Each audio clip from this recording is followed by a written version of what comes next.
Hi, welcome. This is the review for the National Counseling Examination, and we are in Domain 1, Professional Practice and Ethics, Subcategory J, explaining the uses and limits of social media in the mental health profession.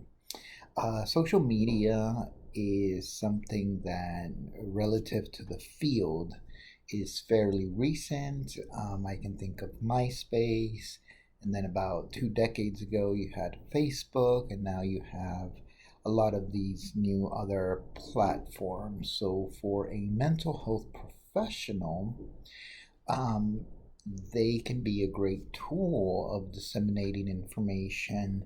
They can be a great tool to market. Marketing has really changed with social media. So you will find many licensed professional counselors on different platforms disseminating whether it's mental health information or whether it's podcast or just information in the field. And that's a benefit because for many, access has greatly increased within the last 2, 3 decades. But there are also disadvantages, right? Because for the relationship, for the counselor-client relationship, a lot of that is privileged and is confidential. So you definitely want to have, as a licensed professional counselor, you definitely want to keep those boundaries in check. And what do I mean by that?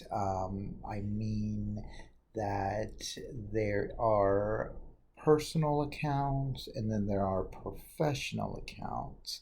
So if you're a licensed professional counselor and you create a professional account, then that is very different than you already having a personal account, and then merging those two, which can kind of get into a lot of whether it's a dual relationship or just unprofessionalism with the client or even with colleagues.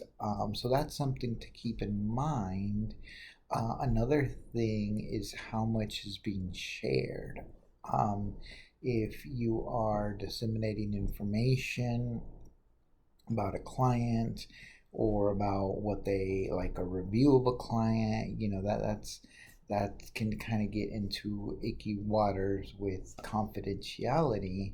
And I would say most licensed professional counselors would not recommend that. So, as far as preparing for the NCE, I would just think of professional boundaries. I would think of what information to share. I would also think of the changes that have happened with, like I said, within the last 20 years or so, and how those changes have affected the mental health profession.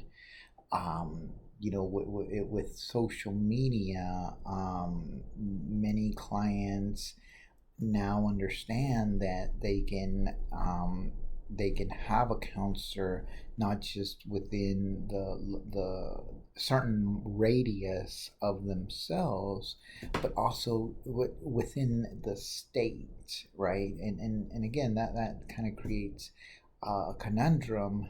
So that's just something to think about when we talk about licensed professional counselors and the uses as well as the limits of social media.